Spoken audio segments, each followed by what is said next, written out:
ഡീസലിന് ഇന്നും വിലവർധനവും ഉണ്ടായിരിക്കുകയാണ്.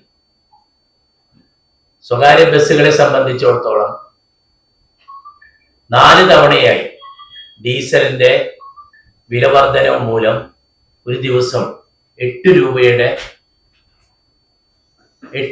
വർധനവ്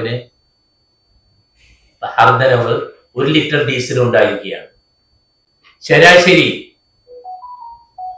ഒരു ബസ്സിന് 800 രൂപയുടെ പ്രവർത്തന ചെലവില് ഡീസലിന്റെ വിലവർധനവ് മൂലം ഇപ്പോൾ ഇവിടെ വർധന ഉണ്ടായിരിക്കുകയാണ്. ഈ സ്ത്രീകള് KSRTC ബസ്സുകളിൽ ഇപ്പൊ യാത്ര ചെയ്യുമ്പോൾ അവരോടൊപ്പമുള്ള പുരുഷന്മാരും കുട്ടികളും KSRTC ബസ്സിലാണ് യാത്ര ചെയ്യുക.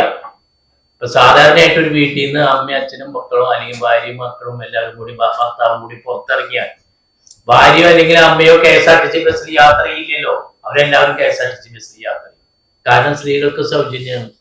ഇപ്പൊ സ്വകാര്യ ബസ്സുകളെ സംബന്ധിച്ചിടത്തോളം ഞങ്ങളുടെ വരുമാനത്തിൽ വൻ ഇടിവ് സംഭവിക്കും.